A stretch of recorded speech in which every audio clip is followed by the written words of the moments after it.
नमस्कार दोस्तों। उत्तर प्रदेश मथुरा नाम तो सुना होगा। जी हाँ, वही मथुरा, वही वृंदावन, जहां प्रेमानंद महाराज जी के दर्शन के लिए लाखों की संख्या में रोज भीड़ आंखों से इंतजार करती है कि कब महाराज जी आए, कब महाराज जी का दर्शन और दीदार हो। और उसी पावन जमी, उसी पावन धरती पर दर्शन करने के बहाने, दर्शन कराने के बहाने वृंदावन का ही एक निवासी लड़का एक महिला के साथ कैसे इस तरीके से हैवानियत करता है, पूरी कहानी आज इसी तथ्य पर आधारित है मेरे दोस्तों। एक सच्ची कहानी।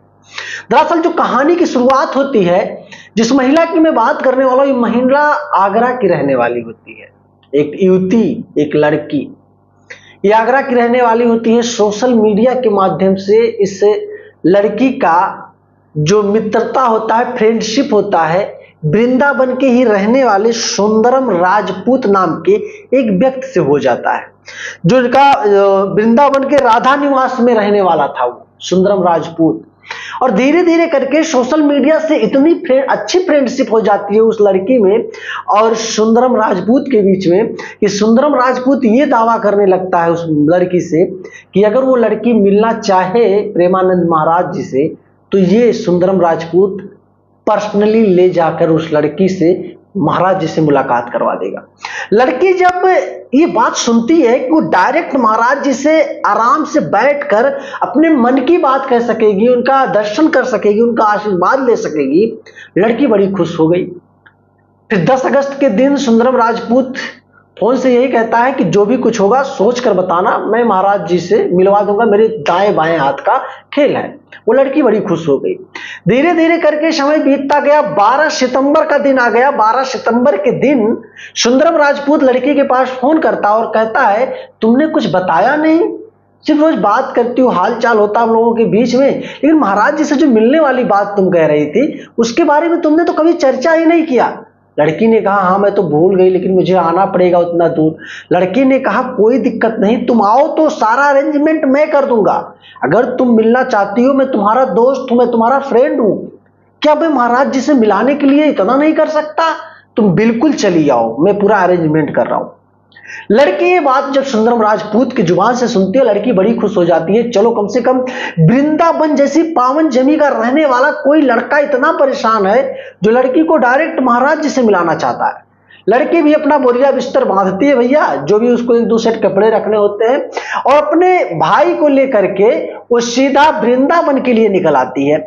जब वो पहुंचती है वृंदावन मथुरा में, तो पहुंचने के बाद वो फोन करती है किसको? सुंदरम राजपूत को।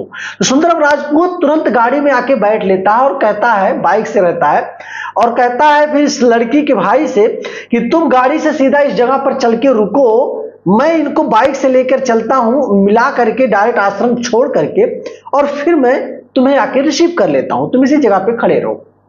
उस लड़की का भाई कार वाले से बोलकर उस दूसरी जगह पर जाके खड़ा हो जाता है, और इधर सुंदरम राजपूत उस लड़की को अपने मोटरसाइकिल पर बैठा करके सीधा होटल की तरफ लेके जाता है, जो कि राधा नाम का कोई होटल होता है, उसी होटल पर लेकर जाता है। और ले जाकर लड़की को बैठाता और कहता है, थोड़ी देर आराम कर लो, मैं तुमको कुछ दे देता हूं खाने पीने की चीज, खा पी लो, बस तुरंत आया, उसके बाद मैं तुरंत लेके चल रहा हूं तुमको महाराज जी के पास। लड़की बड़ी खुश हो गई, चलो आज महाराज जी से मिल तो लूंगी कम से कम। अब वो लड़का जो चीज उस लड़की को पीने के लिए दिया, वो सिर्फ पानी या कोई ऐसी चीज, कॉफी वगैरह नहीं थी, बल्कि उसमें एक ऐसी नशीली दवाइयां डाली गई थी जिसको लेने के बाद लड़की को थोड़ा बेहोशी टाइप में आने लगा।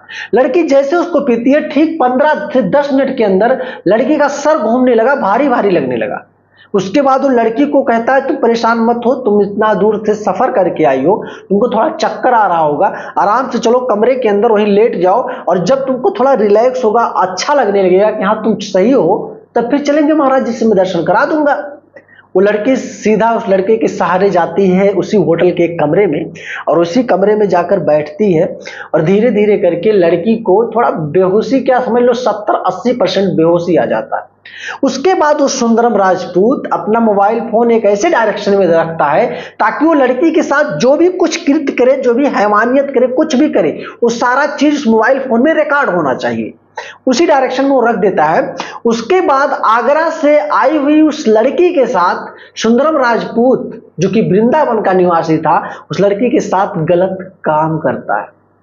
गलत काम करने के बाद जब लड़की को होश आ जाता है, लड़की ने कहा मेरे साथ तुमने क्या किया, तुम तो ईश्वर भी तुमको माफ नहीं करेगा, तरह तरह की चीजें। तुरंत सुंदरम राजपूत ने वो सारी चीजें मोबाइल फोन्स में अपने दिखाई, जिसे देखने के बाद लड़की के पैरों तले जमीन खिसक गए। अब लड़की के पास कोई शब्द नहीं था, सिर्फ रोने के अलावा। लड़की रोने लगी, चिल्लाने लगी, क्या होगा उसका। अब उसी मोबाइल फोन्स को हमेशा दिखा दिखा कर वो चीजें वो लड़की के साथ कई बार कई दिनों तक बुला बुला कर उस लड़की के साथ उसने गलत काम किया। लड़की जब इस चीज से पूरा पीड़ित हो गई, परेशान हो गई, तो उसने तुरंत नजदीक के थाने में उस लड़के के खिलाफ एफआईआर दर्ज कराने का मांग किया। जब थाने में लड़की ने पूरी सच्चाई बताई, सच्चाई सुनने के बाद थानेदार और जो वहां के बड़े अधिकारी थे, उनके हाथ पैर तक कांपने लगे कि जिस जगह पर प्रेमानंद महाराज जी के रोज लोग कदम चूमते हैं, उस जगह पे ऐसे भी हैवान लोग मौजूद हैं। उसके बाद तुरंत बड़े अधिकारियों के कहने के अनुसार तुरंत उस लड़के सुंदरम राजपूत को गिरफ्तार करके न्यायालय भेज दिया गया। न्यायालय ने तुरंत उसको कड़ी से कड़ी सजा सुनाई और उसको जेल भेज दिया। अब मामला यहीं पर सीमित रहता तो ठीक था, उसको जो उसने किया उसका सजा तो हो ही गया, उसको सब कुछ हो गया। लेकिन लड़की को एक तरह से जो उसको न्याय मिलना चाहिए था, न्याय भी मिल गया, लेकिन जो उसने खोया है लड़की ने, वो तो अभी मिल नहीं पाएगा। लेकिन अब शुरू करते हैं, जब महाराज जी के कानों तक ये खबर सुन जाती है, प्रेमानंद महाराज जी तक, कि किसी लड़के ने, किसी व्यक्ति ने एक आगरा से लड़की को बुला करके लड़की के साथ इस तरीके से काम किया, महाराज जी रोने लगे, आंखों से आंसू निकल आया कि राधा रानी के जमाने, मतलब धरती पर, श्री कृष्ण की भूमि पर ऐसे भी दरिंदे, ऐसे भी हैवान अगर जन्म लिए हैं, तो जाहिर सी बात है दुनिया ज्यादा दिन की मेहमान नहीं है कि दर्शन के, प्रभु के नाम पर दर्शन के माध्यम से किसी को बुलाकर उसके साथ इस तरीके का कांड करना कहां का न्याय है। प्रेमानंद महाराज जी ने अपने जुबान से तो उसको श्राप नहीं दिया, लेकिन एक ऐसी चीज सुनाई कि शायद सच में उसको तो अब नरक में भी जगह नहीं मिलेगी। आप क्या कहना चाहोगे इस कहानी को सुनने के बाद? जिसने भी इस कहानी को सुना है, पूरे वृंदावन मथुरा में लोगों के हाथ पैर तक हिलने लगे हैं। लोग अब किसी के ऊपर विश्वास नहीं करना चाह रहे हैं कि किस होटल वाले के ऊपर विश्वास करें, किस व्यक्ति के ऊपर विश्वास करें, किसके माध्यम से किसका दर्शन करने जाए, कि कहीं ऐसा तो नहीं कोई किसी चीज में कोई चीज सुघा दे या कोई चीज पिलाकर किसी के साथ लूटपाट कर ले, चोरी कर ले, या ऐसी हैवानियत वाली घटना को अंजाम दे दे। क्या कहना है मेरे दोस्त आपको इस पूरी कहानी को सुनने के बाद? कमेंट करना। और इस दरिंदे, जिसको हैवान का नाम दे सकते हो आप, इसका नाम सुंदरम राजपूत है, इसके बारे में भी 2 शब्द कमेंट बॉक्स में कमेंट जरूर करना। मिलूंगा फिर एक शानदार सी कॉन्सेप्ट या स्टोरी को लेकर, तब तक के लिए जय हिंद।